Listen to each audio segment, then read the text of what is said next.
بەسەرهاتی یەزیدەکان 3 ساڵ پاش کارەساتی شەنگال. مۆسکۆ تۆڵەی خۆی دەکاتەوە دژی سزاکانی ئەمریکا بۆ سەر رووسیا. بەسەرهاتی ئەو خێزانانەی ئەمریکا کە ئەندامێکی خێزانەکەیان لە مەترسی گێڕانەوەدان بۆ عێراق.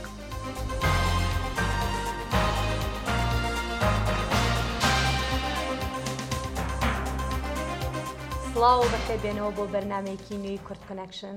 کورد کۆنەکشن بەرنامەکە دەنگی ئەمریکا ji Washington rojên sêşem û aynî rastexwal li NRT têweşandin. Bi silav û rêzên germ spêdeya îro karvedestekî diyê bi rêveberiya Serok Donald Trump destgirkêşana xwe da. 11 rojan piştî postê bi rêveberiyê yê peywendiyên Koşka Spî wergirtî Anthony Scaramucci xwe ji wê postê vekêşa. Ev destcikarkêşan jî ji ber hevpeyvînekê bû Scaramucci dabû de New York stêda def avêtî bû bi rêveberê berê yê karmendên Koşka Spî. Duh peyvdareka Koşka Spî got ew bawerî li cem Serok Trump peyda bû ku zimanê Scaramucci nekir hatî bû. Koşka Spî dibêje bi rêveberê karmendên Koşka Spîyê nû cankelî dê desthelata herî bilind hebe heta li ser keça Serokî Ivanka û Zavawî Kushner.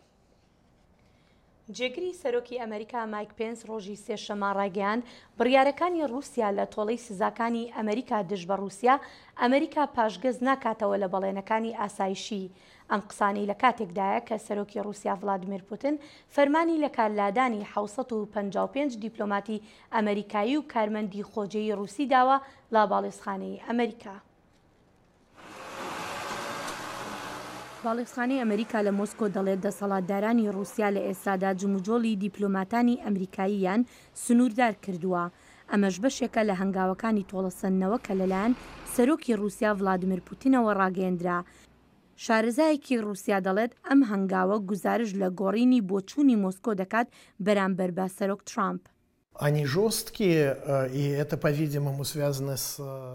ئەم هەنگاوانە سەختن و پەیوەندی بە بێهیوابوونێکی زۆرەوە هەیە کە پاش دڵخۆشیەکی زۆر بەهۆی هاتنی دانەڵد ترامپ بۆ سەردەسەڵات هاتە گۆڕێ و ئەو بیرۆکەیە کە پەیوەندیەکانمان سەر لە نوێ دەست پێ دەکەینەوە. شارەزایەکی تری رووسی دەڵێت گەڕانەوە بۆ دوژمنایەتی سەردەمی شەڕی سارد لەگەڵ ئەمریکا تەنها خۆشەویستی پوتین لە وڵاتەکەی زیاد دەکات. Американские санкции, естественно, вызывают... سزاکانی ئەمریکا خۆی ڕەنگە کاردانەوەی گشتی دژ بە ئەمریکا و پشتیوانی بۆ پۆتنی لێ بکەوێتەوە. ئەگەر پۆتن بیەوێت دەتوانێت هەڵمەتی هەڵبژاردننی تەنها لەسەر بنچینی سزاکانی ئەمریکا بکات. هەرچەندە کارە گرنگەکانی باڵێزخانەی ئەمریکا و کۆنسۆڵخانەکانی بەردەوام دەبێت کارمەندە رووسیایەکانی باڵێزخانەکە و خەڵکی ئاسیایی رووسیا ڕەنگە ئەم سزایە لە هەموو زیاتر کاریان تێ بکات.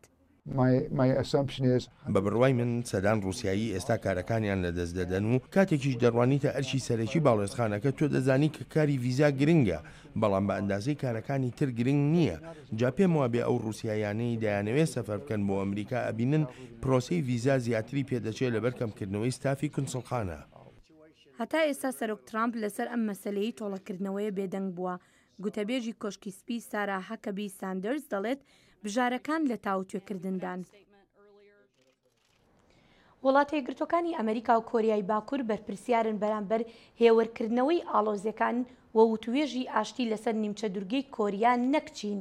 باڵیۆزی بێژینگ لە نەتەوە یەکگرتووەکان ئەم قسانەی کرد. لیۆ ژەی گوتی ئەگەر واشنگتن و پیۆنگیانگ ئامادە نەبن ناکۆکیەکان کەم بکەنەوە و وتوێژی نوێ دەست پێ بکەنەوە ئەوە چین هەرچەندە بەتواناش بێت هەوڵەکانی سەر ناگرێت بۆ ئەو مەبەستا. بەڕێوەبەرایەتی ترامپ ڕەخنەی لە چین گرت بۆ ئەوەی نەیتوانیوە کار بکاتە سەر کۆریای باکوور بۆ کۆتایی هێنان بە بەرنامەی ناوکی و موشەکی باڵاستیکی و هۆشداری سزای ئابووری دژ بە چینی داوە.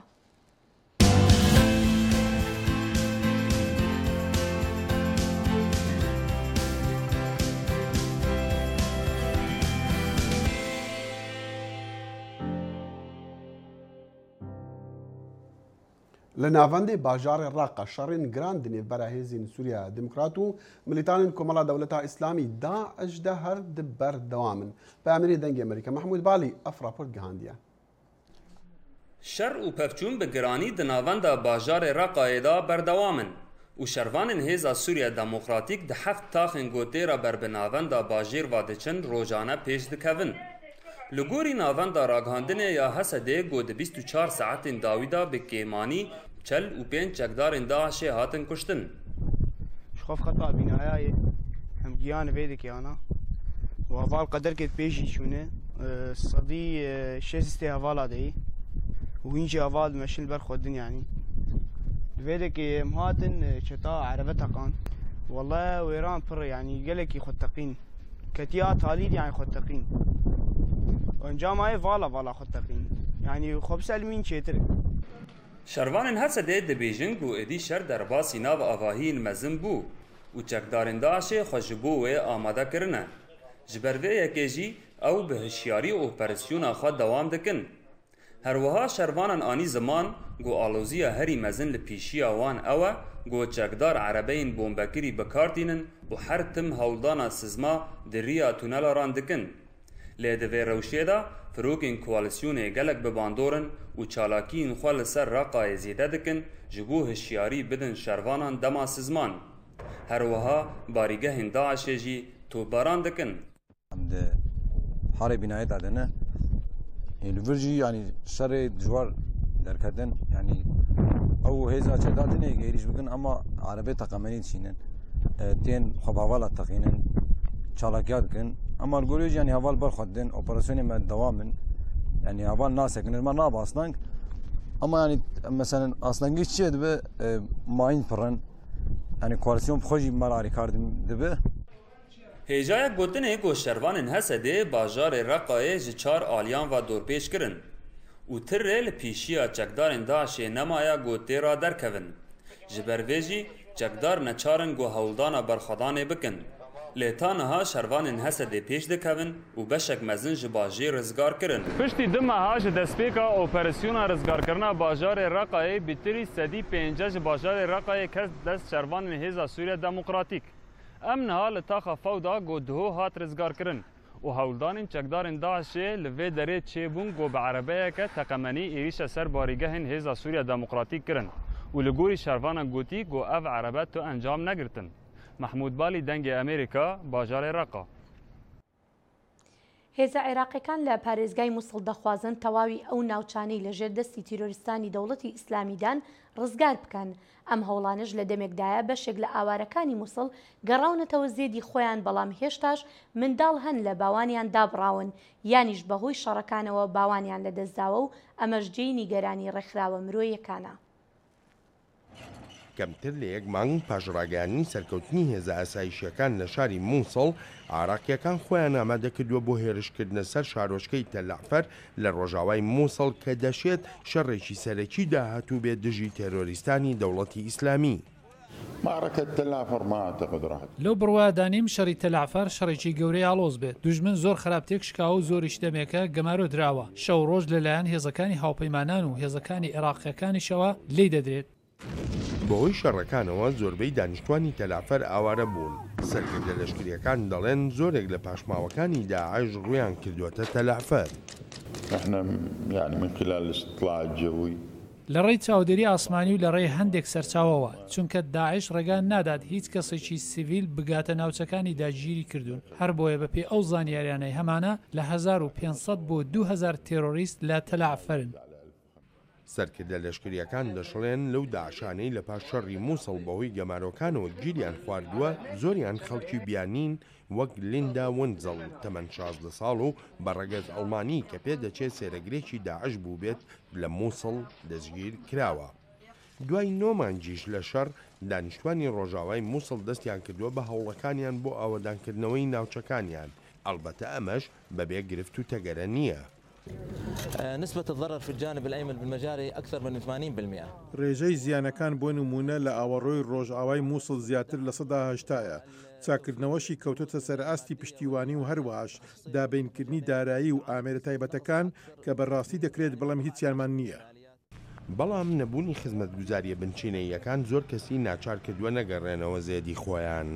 الحالة المادية للمواطن. باری دارایی خەڵک ئێستا خراپە، نە ئیش هەیە نە کار هەیە، بازارەکان ڕووخاون. ئەگەر بازرگانی ئەم شەقامە و ناوچەی لەواسە بکرێنەوە ژیان ئاسایی دەبێتەوە. ئەو جا بۆ خزمەتگوزاریەکان ئەوە حکوومەت ناچار دەبێت بێت و دابینیان بکات. بەرەنجامە نەرێنیەکانی ئەو شەڕەی مووسڵ هەر لە بوونی ئاوارەکاندا نییە.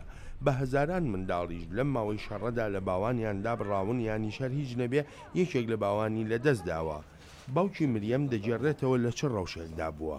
ما كنت أصدق أشوفه مو بس هي حتى أهل كلهم. باوەڕم نەدەکرد مریەم و باوانیشم ببینمەوە ئەوان لە ڕۆژاوای مووسڵ بوون و هەموو ڕۆژێک هەواڵی بردومانمان پێدەگەشت. یان دەگوترا داعش خێزانەکانی کوشتون بڕوامان نەدەکرد جارێکی تر کە سوکارمان ببینینەوە. کارمەندانی دەستە و تاقمە فریاگوزاریەکان لە ڕێکخراوی یونیسف توانیویانە پاش ئەو دابڕانە زۆرە مریەم بگەیەنەوە خانەوادەکەی. کارمەندەکە لی پرسییم کوا باوکت وتم لە ئوردوگای خازرا. دوای وتی دەتەوێت بچیت بۆ لای باوکت وتم بەڵێ دەمەوێت و ئیتر وتی بەیانی کاتژمێرنەوە دەتبەم بۆ لای باوکت. ڕێکخراوەکانی ئەرکی پاراستنی منداڵانیان لە ئەستۆیە تا ئێستا ناوی 3000 منداڵیان تۆمار کردووە کە لە کەسوکاریان دابڕاون و نزیکەی 800 منداڵیش کە باوانیان دیار نین. پێویستمان بە ئامادەکردی منداڵەکانە تا جارێکی تر ژیانیان دەست پێ بکەنەوە بەرلەوەی بچنەوە نێو کۆمەلگا جا بۆیە ئەرکێکی زۆر لە پێشە کاتێکی زۆر و سەرچاوێکی زۆریشی پێویستە و هەروەهاش خزمەتی تایبەت بەو مناڵانە تا بتوانن ژیانێکی ئاساییان هەبێت.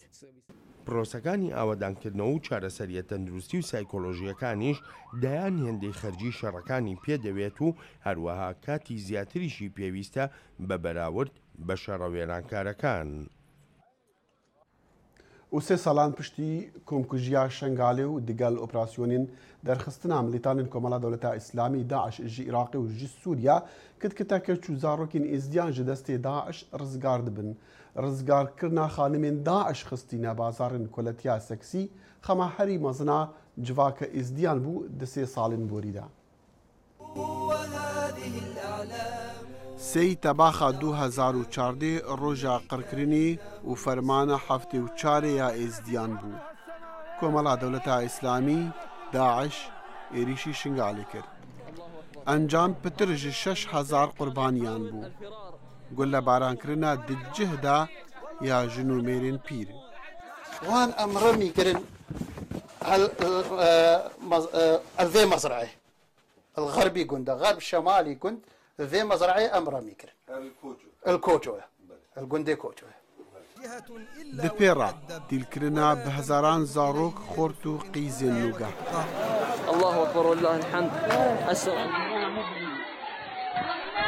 إيريشا داعش لسرشنگ علي بو سدامي دربدار كرنا صدان هزار سويلانو طنقاف كرنا وان هطا راستي روشكا دجوارا جياني بن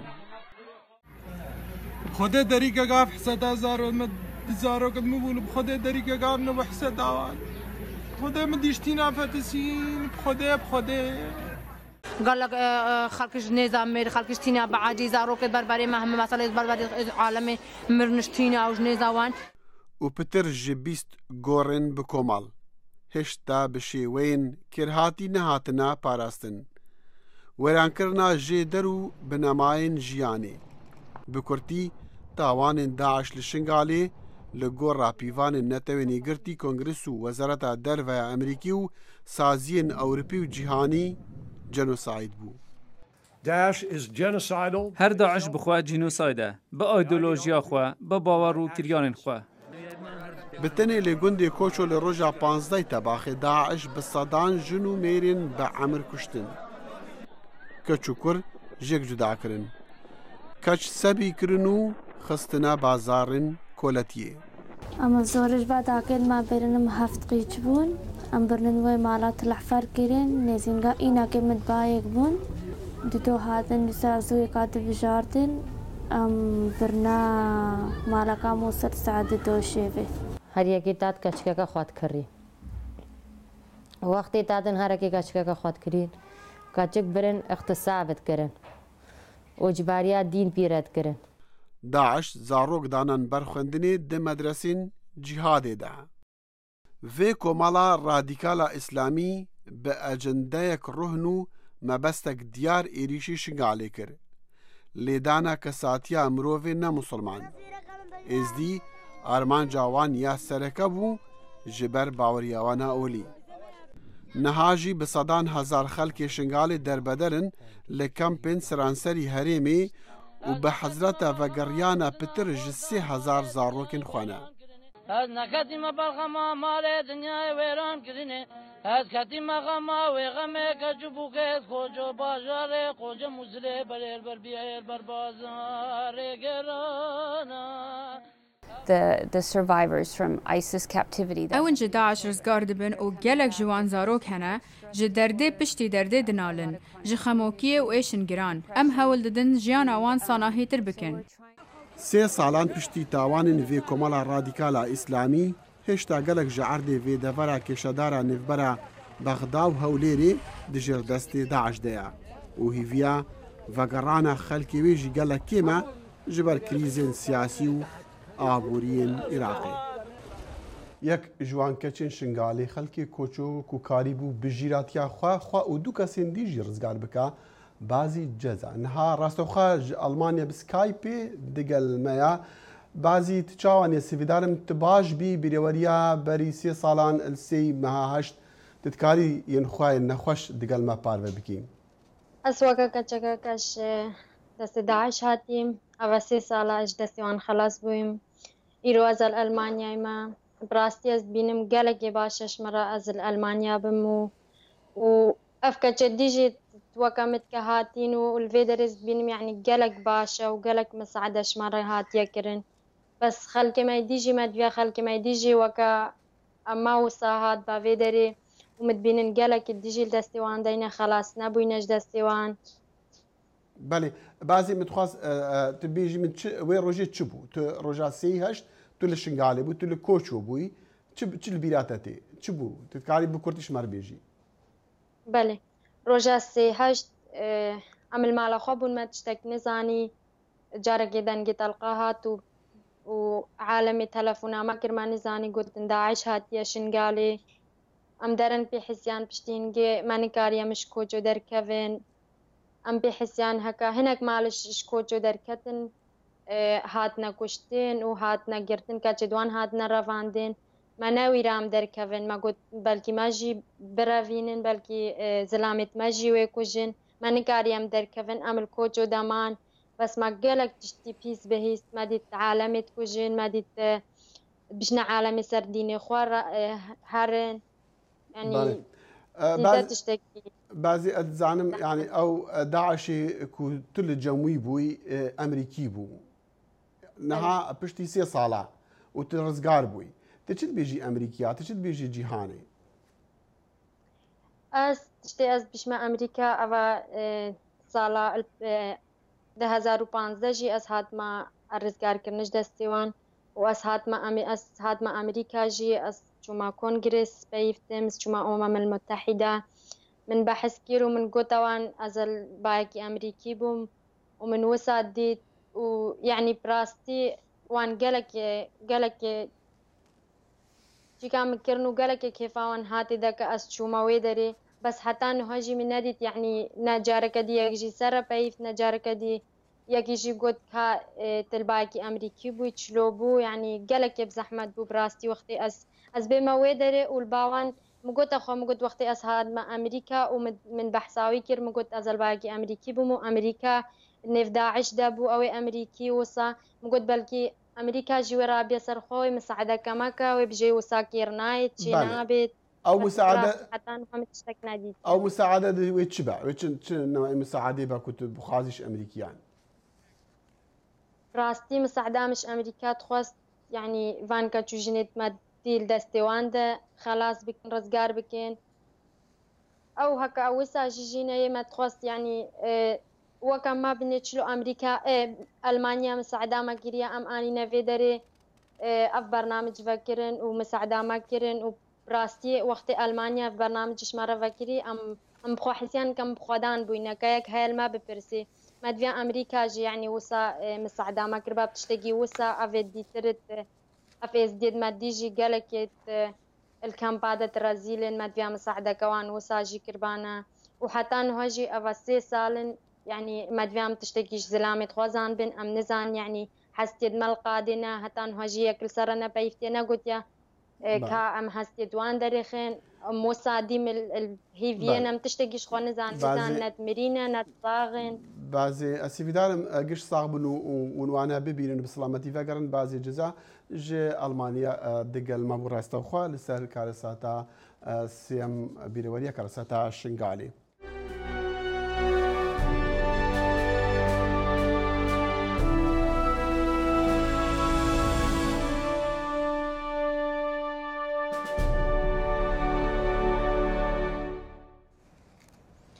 لە کاتێکدا ڕیفراندۆمی هەرێمی کوردستان کەمتر لە 2 مانگی ماوە پرسیار لەوەدایە کە بەرپرسانی هەرێمی کوردستان ئامادەی ڕاگەیاندنی وڵاتێکی سربەخۆ نیاننا.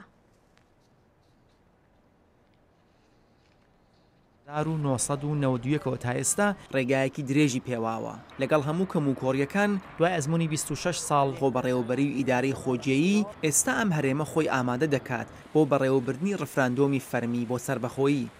We say that this is our chance. سربەخۆیی هەلێکە بۆ ئێمە بۆ ئەوەی ببینە هاوتای نەتەوەکان و وڵاتانی تر بۆ دەستەبەرکردن و خەڵک وەرگرتن لەو مافانەی وڵاتانی تر و نەتەوەکانی تر بە دەیان و سەدان ساڵە کەڵکی لێ وەردەگرن. لە هەنگرانی بەڕێوەچوونی ڕفراندۆم دەڵێن کورد مافی خۆیەتی بڕیار لەسەر چارەنووسی خۆی بدات و ئەم بڕیارە تەنانەت دەتوانێت کەمایەتی ئاینیەکانیش بپارێزێت. چوونامە بۆ دەوڵەتبوونا کوردستانی بۆ دوو تشتی گەلێکی گرنگە بۆمە کە ئێزدی هەکە ئەسنەها ئاخەبم کە ئێزدی ئەس دێ زەمانە مستەقبەلێ ملەتی خۆ بکەم و ئەزانم کەسش فێ دەولەتێ ڕۆژەکە جینۆسایدەک ناکە دژێمە ومدوێ ئەزل دەولەتەکێ بم احتیرامە حقوقێت مبکە کە ئێزدی کە دیانەت و ئەس نەخەلکێ شخصێ دوێ بم یاسیێ بم الوڵاتێ خۆ. گرنگی پاراستنی کەمایەتی ئاینیەکان لە کوردستانێکی سربەخۆ یەک لەو پرینسیبانەیە کە هەندێک لە ئەندامانی ئەنجومەنی نوێنەرانی ئەمریکا وەک مەرجێک بۆ پشتگیری لە سربەخۆی کوردستان دایدەنێن. بەڕای من هەر چەشنە پشتگیریەک بۆ سربەخۆی هەرێمی کوردستان بەسراوەتەوە یالانی کەم پەیوەندی هەیە بە پاراستنی مافی خۆبەڕێوەبەری مەسیحیەکان و ئێزدیەکان. بەڵام دەکوترێت زۆرینەی وڵاتانی دراوسێ وڵاتە ڕۆژهەڵاتیەکان و تەنانەت ئەمریکاش لەگەڵ پرسی ڕەفراندۆم نین. گەلی کورد لە ڕادەبەدەر و نزیک بە هەمووان خازیاری سربەخۆیین. کاتێک گۆترا ڕەفراندۆم دەکرێت ناکرێت و ناتوانێت بیوەستینیت و سربەخۆیش ڕناگیرێت و ڕناوەستێت. کاتێک ڕەفراندۆم بەڕێوە چوو ئەمریکا و هەموو وڵاتانی تر ڕۆبەڕووی واقعێکی نوێ دەبن و خۆیانی لەگەڵ ڕێک دەخەن. سیاسەتی ئەمریکا وەک جلهێزی جیهانی تا ئێستا پشتگیری لە عێراقی یەکپارچە بووە.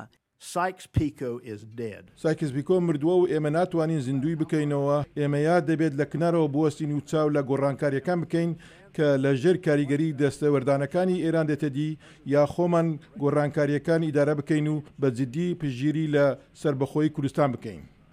ئایا لابی کورد توانیویەتی لە کۆنگرس هاودەنگیەک بۆ ئەم پرسە پێک بێنێت؟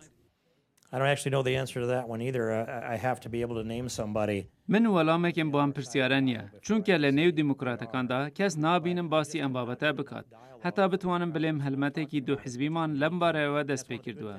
دیاربوونی چارەنووسی ناوچە دابڕاوەکان دوای ڕەفراندۆم یەک لەو مەترسیانەیە کە هەندێک لە لێکۆڵەرانی سیاسی ناوخۆ هێناوێنەتە ئاراوە. لە پەیوەندی لەگەڵ ناوچە دابڕاوەکان و ئەم ڕفراندۆمە بڕوای ئێمە ئەوەیە کە ناوچە دابڕاوەکان دەبێت و هەروەهاش بڕیار دراوە لە ڕفراندۆمەکەدا بەشدار بێ. لە کۆتاییدا پرسیار ئەوەیە کە ئەگەر دەرەنجامی ڕفراندۆمی 25 سپتامبر دەنگی ئەرێنی بە سربەخۆی کوردستان بێت دەسەڵاتی هەرێمی کوردستان چەند ئامادەیە وڵاتی سربەخۆی کوردستان ڕابگەیەنێت و دەسەڵاتی ئەمریکا و وڵاتانی هاوپەیمانی هەرێمی کوردستان چەند ئامادەن کوردستانی سربەخۆ بە فەرمی بناسێنن. شاهد عەلەوی، دەنگی ئەمریکا.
هێرومە دەنگوباسین ڤنزوێلا و ئاژانسەکە ئاگەهیان یا جاسوسیە ڤنزوێلا شەڤێدی لیۆپۆلدۆ لۆپز دەگەڵ ڕێبەرێکی دیە ڕێکەبەریەگرتن لۆپز و ئەنتۆنیۆ لە دەنزما دەگەڵ دمالدا دەستە سەر بوون دەما کارمەندن ئاژانسە ئاگەهیان یا بناوێ ئاژانسا جاسوسیە ئەو گرتین کە سوکارین وان دەبێژن ئاژانسا بناوێ سەبین ئەو ژمالاوان برن ڕۆژێکی پشتی دەنگدانێژ بۆ هەڵبژاتنان و پارلەمانی شەرمەزار دکان.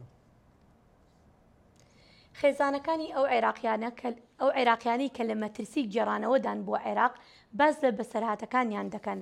ئەمەش بەشی دووهەمی ئەو زنجیرە راپۆرتەیە کە هاوکارمان سەمادزەی لە ویلایەتی میشیگان ئامادەی کردووە. ئەمە کچی یەکێک لە گیراوەکانە. باوچی ڕوبەڕووی سیستمی کۆچباری بووتەوە کە لە هەفتایەکانەوە هاتووتە ئەمریکا. لە ساڵی 1986 بە تاوانی هەڵگرتنی کۆکەین دەستگیر کرا و بۆ ماوەی ساڵ و نیوێک لە گرت و خانە بوو. کچەکە دەڵێت ئەمە تاکە تاوانێک بوو کە تا ئێستا کردوویەتی. بەباشی ئاگام لە مناڵەکان نییە. ئێستا ئەو گیراوە شەکرەی هەیە وە گرفتی تەندروستی زۆری هەیە. ئەمانە هەمویان دەیان ساڵە لە وڵاتەدا دەژین. بۆچی دەگەڕێندرێنەوە؟ ئەوان یەک تاوان یەک هەڵەیان کردووە بۆ ئەمەش بەرپرسیار کران. ئەمە ڕەوان نییە ڕەوانەی وڵاتێک بکرێنەوە کە ڕوبەڕووی مەرگ دەبنەوە. بەپێی وزارەتی ئاساییشی ناوخۆی ئەمریکا ئەو کەسانەی بەبێ مافیمانەوەی یاسایی هەڕەشەی بەرچاون لەسەر ئاساییشی نیشتیمانی و سەلامەتی گشتی. باشە ئەو چی کردووە کە لەسەر کۆمەلگا هەڕەشە بێت؟ ئەو لەناو کۆمەلگا بوو یارمەتی خەڵکی دەدا هیچ کارێکی هەڵی نەکردبوو لە ماوەی 31 ساڵی ڕابردووە هەتا ئێستا.